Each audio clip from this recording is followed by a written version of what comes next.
Hello everyone, সবাইকে আরও একবার স্বাগত জানাই স্টাডি উইথ পিয়ার নতুন একটি পর্বে। Stop dreaming, start doing. So তোমরা যদি আমাদের এই চ্যানেলে প্রথমবার ভিজিট করে থাকো, একটাই অনুরোধ করব, একটু সাবস্ক্রাইব করে দিও। আর ভিডিওটি ভালো লাগলে অবশ্যই একটা লাইক করে যেও। তো দেখো, কাল থেকে আমরা শুরু করেছি আইসিডিএস 2024-এর প্রস্তুতি। তো অঙ্গনওয়াড়ি কর্মী নিয়োগের প্রশ্নপত্র আমি তোমাদের জন্য আনবো বলেছিলাম, এবং প্রত্যেকটা জেলার এইভাবে কিন্তু আসতে থাকবে। তো আজকে আমরা যেই কোশ্চেনটা নিয়ে এসেছি সেটা হচ্ছে পশ্চিম মেদিনীপুর জেলার অঙ্গনওয়াড়ি প্রকল্পের কর্মী নিয়োগের লিখিত পরীক্ষার যে প্রশ্নপত্র সেটা নিয়ে এসেছি, যার পূর্ণমান ছিল 90 এবং সময় ছিল হচ্ছে 3 ঘন্টা। তো সেই প্রশ্নপত্র নিয়ে আজকে কিন্তু একদম কথা হবে। তো তোমরা প্রথমেই প্রশ্নপত্রটা একটু দেখে নাও। কিন্তু প্রশ্নপত্রটা একটুখানি হেজি থাকার জন্য আমি তোমাদের জন্য ফ্রেশ করে এটা লিখে দিয়েছি। কিভাবে তোমরা এই পিডিএফটি ডাউনলোড করবে সেটা আমি সম্পূর্ণ বলে দেবো। শেষ পর্যন্ত ভিডিওটি দেখতে থাকো। তোমরা নিশ্চয়ই ভালো কিছু শিখতে পারবে, এবং এর সঙ্গে সঙ্গে কিন্তু প্রচুর এক্সট্রা ইনফরমেশান এখানে দেওয়া রয়েছে, যেগুলো তোমাদের আগত যে কোনো অঙ্গনওয়াড়ি কর্মী নিয়োগের পরীক্ষাতে কাজে লাগবে, সেটা সুপারভাইজার হোক, হেল্পার হোক, ওয়ার্কার হোক, যে কোনো পরীক্ষাতে। তো চলো দেখে নাও। তো প্রথমে এটা দেখতে পাচ্ছ পশ্চিম মেদিনীপুর জেলার অঙ্গনওয়াড়ি প্রকল্পের কর্মী নিয়োগের লিখিত পরীক্ষা। এখানে নাম্বারটাও দেওয়া রয়েছে। তো এখানে দেখো, প্রথমে যেটা রয়েছে, মাতৃভাষায় প্রবন্ধ লিখুন 150টি শব্দের মধ্যে, রাইট এসে in mother tongue, in your mother tongue. So এখানে কিন্তু 15 নাম্বার ছিল, এবং এখানে একটা প্রবন্ধ তোমাদেরকে লিখতে দেওয়া হয়েছিল। আমি প্রবন্ধটা লাস্টে দিয়ে দিয়েছি। এখানে খুবই হেজি থাকার জন্য খুব একটা ঠিক করে দেখা যাচ্ছে না। তো আমি এটা একদম ভালোভাবে লিখে দিয়েছি, তোমরা সেটা কিন্তু পরে দেখতে পাবে। চলো যাই নেক্সট পেজে। তো নেক্সট পেজেরও সেই একই হাল। তোমরা এখানে দেখতে পাচ্ছ, এখানে মোটামুটি 20টা টোটাল কোশ্চেন আছে। আমি একদম ফ্রেশ করে তোমাদের জন্য লিখে দিয়েছি। তো প্রথমে দেখে নাও, পানিপথের দ্বিতীয় যুদ্ধ কোন সালে হয়েছিল। এই ধরনের কোশ্চেন রয়েছে। তো সমস্ত কোশ্চেন আমি পরের স্লাইডে ঠিকঠাক করে লিখে রেখেছি। নেক্সট দেখে নাও, যে এখানে জনস্বাস্থ্য, পুষ্টি ও নারী সংক্রান্ত বিভিন্ন বিষয় নিয়ে কোশ্চেন ছিল। তো এখানেও কিন্তু 15টা প্রশ্নের জন্য 15 নাম্বার ছিল। এবং তার আগের স্লাইডে আমরা একটুখানি দেখে নিই। এখানে যাই হোক, এখানে আমার কাছে আসেনি যে কতটা, এখানেও মেবি 1 নাম্বার করে বা 2 নাম্বার করে ছিল। ঠিক আছে, তো এই হয়েছিল প্রশ্ন। তো চলো ফার্স্ট কোশ্চেন থেকে শুরু করবো। তো ফার্স্ট কোশ্চেন যেটা এখানে রয়েছে, পানিপথের দ্বিতীয় যুদ্ধ। তো সেখান থেকেই আমি শুরু করছি। তো এখানে দেখে নাও, ফার্স্ট তোমরা একটুখানি অ্যান্সার করার চেষ্টা করবে নিজেরা, নাহলে আমি তো আছি, বলে দেব। পানিপথের দ্বিতীয় যুদ্ধ কোন সালে হয়েছিল? অবশ্যই একটু নিজেরা অ্যান্সার করার চেষ্টা করবে। তো দেখে নাও, পানিপথের যে দ্বিতীয় যুদ্ধ সেটা হয়েছিল হচ্ছে 1556 সালে। কার কার মধ্যে? আকবর এবং হিমুর মধ্যে। তো এখানে আমরা একটু এক্সট্রা ইনফরমেশন একটু গ্যাদার করব। সেটা হচ্ছে, পানিপথের দ্বিতীয় যুদ্ধ আমরা 1556 সালে হয়েছে জানলাম, কিন্তু পানিপথের প্রথম যুদ্ধ কত সালে হয়েছিল? পানিপথের প্রথম যুদ্ধ হয়েছিল 1526 সালে, এবং তৃতীয় যে যুদ্ধটা সেটা কত সালে হয়েছিল? 1761 সালে। এছাড়াও তোমরা যারা আরও বেশি এক্সট্রা ইনফরমেশান পড়তে চাও, বা যারা পিডিএফটা নেবে, তো তারা এই কোয়েশ্চেনের পয়েন্টগুলো ভালোভাবে পড়ে নিও। এখানে তৃতীয় পানিপথের যুদ্ধ লেখা রয়েছে 1761 সালে, 14ই জানুয়ারি কিন্তু এটা হয়েছিল। তো এটা কার কার মধ্যে হয়েছিল সেটা একবার একটু দেখে নিই। সেটা দেখে নাও, রহিলা আফগান এবং অযোধ্যার নবাব সুজা উদ্দৌলার মধ্যে তৃতীয় পানিপথের যুদ্ধ সংঘটিত হয়। এবং যেটা প্রথম পানিপথের যুদ্ধ আছে সেটা কত সালে হয়? প্রথম পানিপথের যুদ্ধ প্রথমেই বললাম যে 21শে এপ্রিল 1526 সালে এটা কিন্তু হয়েছিল। তো এটা কার কার মধ্যে হয়েছিল সেগুলো সমস্ত কিছু কিন্তু এখানে ডিটেলসে লিখে দেওয়া আছে। তোমরা পিডিএফটা নিলে ঠিকঠাক করে পড়ে নেবে। নেক্সট যাব কোশ্চেনে। নেক্সট কোশ্চেন হচ্ছে, 1930 সালে কোন আন্দোলন হয়েছিল? তো 1930 সালে কোন আন্দোলন হয়েছিল? উত্তর হবে আমাদের আইন অমান্য আন্দোলন। এখানে কিন্তু কোনো এমসিকিউ কোশ্চেন ছিল না, যার জন্য আমি কিন্তু এমসিকিউ কোশ্চেন হিসেবে এগুলো দিইনি। তো তোমাদের কিন্তু এক কথায় অ্যান্সার দিতে হতো। তোমরা যারা সুপারভাইজারের জন্য পড়াশোনা করছো তারা অবশ্যই জানো যে ওখানেও কিন্তু কোনো যে ডেসক্রিপটিভ আমাদের কোশ্চেন হয়েছিল সেখানে কিন্তু কোনো রকম অপশান ছিল না। তো সেখানেও কিন্তু আমাদেরকে এইভাবেই উত্তর দিতে হচ্ছিল, যে একটা করে কোশ্চেন ছিল এবং তার এক কথায় তোমার যেটা মনে হচ্ছে তুমি সেটা উত্তর উত্তর দিতে পারো, সেখানেও কিন্তু কোনো এমসিকিউ বা অবজেক্টিভ টাইপ কোশ্চেন ছিল না। তো সেইভাবেই তোমাদের কিন্তু প্রস্তুতিটা নিতে হবে। তো 1930 সালে কোন আন্দোলন হয়েছিল? আইন অমান্য আন্দোলন হয়েছিল। এক্সট্রা ইনফরমেশনে কি আছে?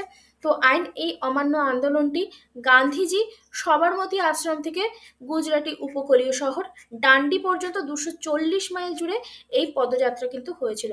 তো আমরা জানি যে গান্ধীজি যে সবরমতী আশ্রম, সেই সবরমতী আশ্রম থেকে শুরু করে ডান্ডি পর্যন্ত যাত্রা হয়েছিল, এবং এটার যে পথটা ছিল সেটা ছিল হচ্ছে 240 মাইল। ঠিক আছে, 240 মাইল ছিল, এবং সেটা কত সাল থেকে কত সাল অবধি হয়েছিল? 12ই মার্চ 1930 থেকে শুরু করে 6ই এপ্রিল 1930 পর্যন্ত। চলো যাব আমরা নেক্সট কোশ্চেনে। সতীদাহ প্রথা কোন সালে রদ করা হয়? সতীদাহ প্রথা কোন সালে রদ করা হয়? 1829 সালে। তো এখানে দেখে নাও, একটু এক্সট্রা ইনফরমেশন দেওয়া রয়েছে, যেখানে লেখা আছে লর্ড উইলিয়াম বেন্টিং সতীদাহ প্রথা রদ করেন। লর্ড উইলিয়াম বেন্টিং সতীদাহ প্রথা রদ করেন। বাংলা সতী আইন বা বেঙ্গল সতী রেগুলেশন দ্বারা সতীদাহ প্রথা রদ করা হয়। 2 নাম্বার কি আছে? সতীদাহ প্রথা নিষিদ্ধ করেছিল 4ই ডিসেম্বর 1929 তারিখে। তৎকালীন গভর্নর কে ছিল সেই সময় যিনি এই সতীদাহ প্রথা রদ করেন? তখনকার গভর্নর জেনারেল ছিলেন লর্ড উইলিয়াম বেন্টিং, তার দ্বারাই এটি পাশ করেছিল। যাব আমরা নেক্সট কোশ্চেনে। বঙ্গদর্শন পত্রিকাটির সম্পাদক কে ছিল? বঙ্গদর্শন পত্রিকার সম্পাদক ছিল বঙ্কিমচন্দ্র চট্টোপাধ্যায়। তো এইটি কি ছিল? বঙ্গদর্শন যে পত্রিকাটি ছিল সেটা ছিল হচ্ছে বাংলার একটা মাসিক পত্রিকা। নেক্সট কোশ্চেন, ভারতে গম উৎপাদনে প্রথম স্থান অধিকারকারী কোন রাজ্য? গম উৎপাদনে প্রথম স্থানে এই রাজ্য হচ্ছে উত্তরপ্রদেশ। এবং তারই সঙ্গে আরও একটা কোশ্চেন এসেছিল পরপরই, ভারতে ইক্ষু বা আখ উৎপাদনে প্রথম স্থান অধিকারী রাজ্য কোনটি? তো উত্তর আমাদের সেম হয়ে যাবে, অর্থাৎ উত্তর হবে আমাদের উত্তরপ্রদেশ। নেক্সট কোশ্চেন দেখে নাও, ঝুলন গোস্বামী ঝুলন গোস্বামী কোন খেলার সঙ্গে যুক্ত? এটা আমরা সবাই জানি, ঝুলন গোস্বামী একটা কৃতি, আমাদের গর্ব বাংলার। তিনি ক্রিকেটের সঙ্গে যুক্ত, মহিলা ক্রিকেট দলের সঙ্গে তিনি যুক্ত, এবং তিনি একজন বোলার। নেক্সট কোশ্চেন দেখো, একদম খেলার সঙ্গে যুক্ত রেখেই করা হয়েছে। ডিউস কথাটি কোন খেলার সঙ্গে যুক্ত? তো তোমরা বুঝতে পারছো যে একই খেলা থেকে কত ধরনের কোশ্চেন আসছে। তো ডিউস কথাটি আমাদের হচ্ছে টেনিস খেলার সঙ্গে যুক্ত। নেক্সট কোশ্চেন আবারও খেলার সঙ্গে যুক্ত। পশ্চিমবঙ্গ সরকারের প্রথম তীরন্দাজি একাডেমি কোথায় অবস্থিত? প্রথম তীরন্দাজি একাডেমি ঝাড়গ্রামে অবস্থিত। এবং যদি তোমাদেরকে বলে যে বাংলার একজন তীরন্দাজির নাম করো, তখন তোমাদের উত্তর হয়ে যাবে দোলা ব্যানার্জি। তো দোলা ব্যানার্জি হচ্ছে তীরন্দাজির সঙ্গে যুক্ত। নেক্সট কোশ্চেন দেখো, ধর্মনিরপেক্ষ ও সমাজতান্ত্রিক কথা দুটি সংবিধানের কোন সংশোধনী দ্বারা ঢোকানো হয়? তো উত্তর আমাদের কি হবে? 42তম সংবিধান সংশোধনীর মাধ্যমে 1976 সালে এটি সংশোধনী ঢোকানো হয়, তাই তো? ধর্মনিরপেক্ষ এবং সমাজতান্ত্রিক। নেক্সট কোশ্চেন দেখো, আবারও কনস্টিটিউশন থেকে, নাগরিকদের মৌলিক কর্তব্যগুলি সংবিধানের কোন ধারায় বর্ণিত আছে? উত্তর কি হয়ে যাবে? 51 নম্বর ধারায়। নেক্সট কোশ্চেন, ভারতের রিজার্ভ ব্যাংক কোন সালে প্রতিষ্ঠিত হয়? তো এই দুটো কোশ্চেন দেখো এসছে আমাদের কনস্টিটিউশন বা পলিটি থেকে, তাই তো? কনস্টিটিউশন বা পলিটি থেকে এসছে। তার আগে যে কোশ্চেন দুটো ছিল, তো সেইগুলো কোশ্চেনগুলো ছিল হচ্ছে আমাদের এখান থেকে খেলা থেকে ছিল, তাই তো? তার আগে যে কোশ্চেনগুলো ছিল সেইগুলো ছিল আমাদের হচ্ছে জিওগ্রাফি থেকে। তো বুঝতে পারছো যে প্রত্যেকটা চ্যাপ্টারই কিন্তু তারা কিন্তু খেয়াল রেখেই কোশ্চেনগুলো করেছে। তার আগে যেগুলো ছিল সেগুলো ছিল হচ্ছে আমাদের হিস্ট্রি থেকে। তো আমরা কিন্তু পরপর পরপর সমস্তগুলোই পেয়ে গেলাম, তাই না? তো আমরা চলে যাব এবার নেক্সটে। খেলা হয়ে গেল, জিওগ্রাফি হয়ে গেল, কনস্টিটিউশন হয়ে গেল।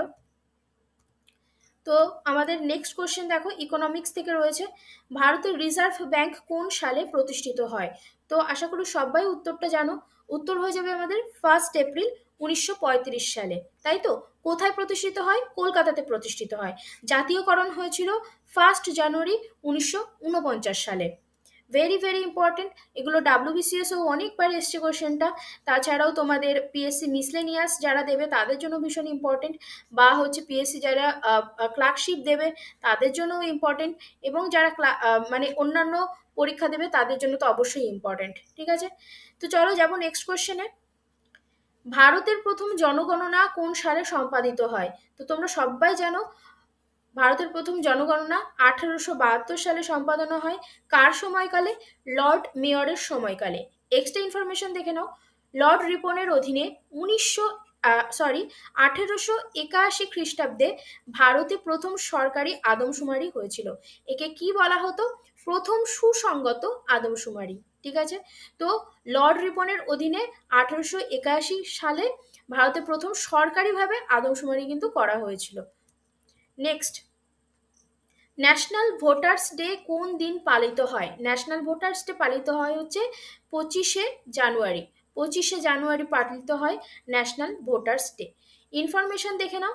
2001 সাল থেকে এটা পালন করা হচ্ছে। 2011 সাল থেকে এটা পালন করা হচ্ছে। নেক্সট কোশ্চেন, আন্তর্জাতিক নারী দিবস কবে পালিত হয়? তো দেখো, তোমরা এটা দেখতে পাচ্ছ যে আইসিডিএস যারা অঙ্গনওয়াড়ি বা হচ্ছে সুপারভাইজার যারা ওয়ার্কার হেল্পার, তো তাদের জন্য কিন্তু এই নারীজনিত যত রকমের কোশ্চেন আছে সেগুলো কিন্তু ইম্পর্টেন্ট। যেগুলো শিশুদের জনিত কোশ্চেন আছে তো সেইগুলো কিন্তু ইম্পর্টেন্ট। ঠিক আছে, তো তোমরা কিন্তু অবশ্যই এই ধরনের কোশ্চেনের দিকে একটু খেয়াল রাখবে। যেমন হচ্ছে national women's day, international women's day, এই ধরনের কোশ্চেনগুলো কিন্তু ভীষণ ইম্পর্টেন্ট। আন্তর্জাতিক নারী দিবস কবে পালিত হয়? 8ই মার্চ পালিত হয়। নেক্সট কোশ্চেন দেখো, ভারতীয় চলচ্চিত্র জগতের সর্বোচ্চ সম্মান কি? ভারতীয় চলচ্চিত্র জগতের সর্বোচ্চ সম্মান হচ্ছে দাদা সাহেব ফালকে পুরস্কার। ঠিক আছে, দাদা সাহেব ফালকে পুরস্কার। এবং এই যে দাদা সাহেব ফালকে পুরস্কার, প্রথম যে আমাদের চলচ্চিত্র ছিল সেটা কোন চলচ্চিত্র ছিল? রাজা হরিশ্চন্দ্র। এটা একটা মুভির নাম। ঠিক আছে, তো এই চলচ্চিত্রটার জন্য 1913 সালে এই যে ঢুন্ডিরাজ গোবিন্দ ফালকে, ইনি ছিলেন হচ্ছে নির্মাতা। ঠিক আছে, তো তারই স্মরণার্থে বলতে পারো, তারই সেই স্মৃতির উদ্দেশ্যে পরবর্তীতে দাদা সাহেব ফালকে পুরস্কার কিন্তু দেওয়া হয়। এটাই হচ্ছে ভারতীয় চলচ্চিত্র জগতের সর্বোচ্চ সম্মান। নেক্সট কোশ্চেন, পশ্চিম মেদিনীপুর জেলায় কয়টি গ্রাম পঞ্চায়েত আছে? যেহেতু এটা পশ্চিম মেদিনীপুর জেলার কোশ্চেন, তো কোশ্চেনটা কিন্তু তাদের জন্যই করা হয়েছে যে পশ্চিম মেদিনীপুর জেলায় কটি গ্রাম পঞ্চায়েত আছে। উত্তর কি হয়ে যাবে? 290টি গ্রাম পঞ্চায়েত আছে। আমি কিন্তু এটা উইকিপিডিয়া থেকে দেখে লিখেছি। তো তোমরা যদি কারেন্ট কোনো কিছু ইনফরমেশন পাও তাহলে সেটা অবশ্যই কমেন্ট বক্সে কমেন্ট করে জানাবে। নেক্সট দেখে নাও, এক্সট্রা ইনফরমেশন, সরি এটা ভুল ইনফরমেশন এখানে চলে এসেছে। যাব আমরা নেক্সট কোশ্চেনে। ওকে, এখানে দেওয়া একই জিনিস দুবার হয়ে গেছে, সরি। ওকে, নেক্সট দেখো 18 নম্বর কোশ্চেন, ত্রিস্তর পঞ্চায়েত ব্যবস্থা মহিলাদের জন্য কত শতাংশ আইন সংরক্ষিত আছে? 18 নম্বর কোশ্চেন দেখে নাও, ত্রিস্তর পঞ্চায়েত ব্যবস্থায় মহিলাদের জন্য কত শতাংশ আইন সংরক্ষিত আছে? বহুবার কোশ্চেনটা আমি তোমাদেরকে বলে দিয়েছি যখন আমি আইসিডিএস এর ক্লাস নিতাম। তো এখানে উত্তর কি হয়ে যাবে? 50%। নেক্সট কথা, কোশ্চেন দেখো, একদম ইজি একটা কোশ্চেন। আইসিডিএস এর পুরো কথাটি কি? তো তোমরা সবাই জানো ইন্টিগ্রেটেড চাইল্ড ডেভেলপমেন্ট সার্ভিসেস, বা অনেকে স্কিমও বলে থাকে। Next and the last question, পশ্চিম মেদিনীপুরের একটি উচ্চ ফলনশীল শঙ্কর প্রজাতির গরুর নাম কি? গরুর নাম হচ্ছে গির। তো এইবারে চলে যাব আমরা পরবর্তী ধাপে। তো তোমাদেরকে আমি প্রথমে বলেছিলাম যে একটি প্রবন্ধ লিখতে দিয়েছে, প্রবন্ধটা কি লিখতে দিয়েছিল সেটা একটু একবার আমরা দেখে নেব। এই প্রবন্ধটার জন্য কিন্তু 15 মার্কস ছিল এবং 150টি শব্দের মধ্যে তোমাদেরকে কিন্তু লিখতে বলা হয়েছিল। তো প্রবন্ধটা হচ্ছে, কন্যা সন্তানদের জন্য বিভিন্ন সরকারি প্রকল্প থাকা সত্ত্বেও কন্যা সন্তানদের বাল্য বিবাহ পুরোপুরি বন্ধ হয়নি, তো এর কারণ এবং প্রতিকার লেখো। ঠিক আছে, এটা নিয়ে কিন্তু প্রবন্ধটা লিখতে বলা হয়েছিল, যার মার্কস ছিল হচ্ছে 15। নেক্সট কোশ্চেনে যাব। দেখো নেক্সট এবং প্রথম কোশ্চেন এটা, পুষ্টি নারী এবং কিছু একটা ছিল, তো সেটার থেকে 1 নম্বর কোশ্চেন। তোমাদেরকে প্রথমে দেখিয়েছিলাম যে বাংলা মাতৃ প্রকল্পের গর্ভবতী মায়েরা মোট কত টাকা পেয়ে থাকেন। তো আগের আমরা দেখতে পেলাম যে জিকে থেকে কোশ্চেন এসেছিল, তাই তো প্রথমটা যেমন হচ্ছে হিস্ট্রি, জিওগ্রাফি, পলিটি সমস্ত কিছু ছিল, ইকোনমিক্স ছিল, ঠিক আছে, কারেন্ট অ্যাফেয়ার্স ছিল, জিকে এমনি ছিল যেগুলো জেনারেল নলেজের মধ্যে পড়ে একদম, সেই ট্র্যাডিশনাল জিকেগুলো ছিল। তো জিকে পোর্শনটা আমরা পুরো দেখলাম এবং তারপরে ছিল একটা প্রবন্ধ ছিল, এবং এখন যেটা ছিল রয়েছে সেটা হচ্ছে নারী পুষ্টি সংক্রান্ত বিভিন্ন রকম বিষয় নিয়ে আলোচনা, তাই তো কোশ্চেনগুলো রয়েছে। তো প্রথম কোশ্চেন যেটা রয়েছে, বাংলা মাতৃ প্রকল্পের গর্ভবতী মায়েরা মোট কত টাকা পেয়ে থাকেন। তো টাকার অ্যামাউন্টটা কত জানতে চেয়েছে, উত্তর হবে 5,000 টাকা। নেক্সট কোশ্চেন, সরকারি ব্যবস্থায় গর্ভবতী মহিলাদের কতবার স্বাস্থ্য পরীক্ষার জন্য স্বাস্থ্য কেন্দ্রে আসা উচিত, উত্তর হয়ে যাবে 4 বার আসা উচিত। 3 নম্বর কোশ্চেন দেখো, 2011 সালে জনগণনা অনুযায়ী পশ্চিমবঙ্গের 1,000 জন পুরুষ প্রতি লিঙ্গ অনুপাত কত, 2011 সালেরটা জানতে চেয়েছে। তো উত্তর কি হয়ে যাবে, 943 জন, 943 জন 1,000 পুরুষে, তাই তো। তো আশা করি তোমাদের ভিডিওটি ভালো লাগছে, একটা প্লিজ লাইক করে যাও, একটা একটু লাইক করে দাও। আমরা এই সারাদিন মানে অন্যান্য কাজ করার পর তোমাদের জন্য একটা ভিডিও বানাই, তো আমরাও একটু উৎসাহ পাই। একটা যদি লাইক করে দাও, এই পিডিএফগুলো তৈরি করতেও অনেকটা টাইম লাগে, তো সেগুলো তোমাদের জন্য সারাদিন বসে বানাতে হয়। তো প্লিজ একটা লাইক একদম ফ্রি আছে, এবং তার সঙ্গে একটা ছোট্ট সাবস্ক্রাইব করে দাও প্লিজ। 4 নম্বর কোশ্চেন দেখে নাও, পিপিআই ইউসিডি এর পুরো নাম কি। তো উত্তর কি হয়ে যাবে, পোস্টপার্টাম ইন্টাউটেরিয়াইন ডিভাইসেস। ওকে, নেক্সট কোশ্চেন দেখো, সাপে কামড়ালে সঙ্গে সঙ্গে কোন টিকা দেওয়া উচিত, সাপে কামড়ালে কোন টিকা দেওয়া উচিত। তো উত্তর কি হবে, অ্যান্টিভেনাম এবং তার সঙ্গে সঙ্গে অ্যান্টি র্যাবিস। 6 নম্বর কোশ্চেন ভীষণ ইম্পর্টেন্ট এবং খুব ইজি একটা কোশ্চেন, রক্তের তঞ্চনতা করতে সাহায্য করে কোন ভিটামিন। তো উত্তর কি হয়ে যাবে, ভিটামিন কে। কালকে যে আমি তোমাদেরকে কোশ্চেন করিয়েছিলাম, তো সেখানে কিন্তু আমি এই কোশ্চেনটা করিয়েছি অলরেডি, তাই না। ভিটামিন কে এর জন্য আমাদের এটা রক্ততঞ্চনে সাহায্য করে ভিটামিন কে। তো ভিটামিন কে ছাড়াও আমি অন্যান্যগুলোও বলে দিয়েছিলাম যে ভিটামিন এ যেটা রয়েছে সেটা রাতকানা, ভিটামিন এর অভাবে রাতকানা রোগ হয়, ভিটামিন সি এর অভাবে কি রোগ হয়, স্কারভি রোগ হয়, এবং ভিটামিন ডি এর অভাবে কি রোগ হয়, রিকেট রোগ হয়, তাই তো। তো আগের ভিডিওটি যারা দেখোনি, পার্ট 1 যেটা আইসিডিএস এর ক্লাস, তো সেটা কিন্তু অবশ্যই দেখে নিও। এই ক্লাসগুলো কিন্তু সম্পূর্ণভাবে স্পেশাল ডেডিকেশন দিয়ে করানো হচ্ছে, একদম আইসিডিএস বা অঙ্গনওয়াড়ির সুপারভাইজার, ওয়ার্কার এবং হেল্পারের জন্য যারা প্রস্তুতি নিতে চাইছে বা যারা প্রস্তুতি নিচ্ছ। নেক্সট কোশ্চেন দেখে নাও, আয়োডিনের অভাবে আমাদের কি রোগ হয়, আয়োডিনের অভাবে কি রোগ হয়, গলগণ্ড রোগ হয় আমাদের, তাই না। নেক্সট কোশ্চেন, 100 মিলিমিটার রক্তে হিমোগ্লোবিনের স্বাভাবিক মান কত, 100 মিলিমিটার রক্তে হিমোগ্লোবিনের স্বাভাবিক মান হচ্ছে 12 থেকে 16 mg, বা তোমরা এটাও বলতে পারো 100 ml blood. Next question, Swasthya Sathi প্রকল্পের সর্বাধিক কত টাকা অবধি চিকিৎসার সুযোগ দেওয়া হয়, কত টাকা অবধি, 5 লাখ টাকা অবধি, তাই না। নেক্সট কোশ্চেন দেখে নাও, এখন কন্যাশ্রী প্রকল্পের সুবিধা পেতে গেলে বার্ষিক পারিবারিক আয়ের ঊর্ধ্বসীমা কত, উত্তর কি হয়ে যাবে,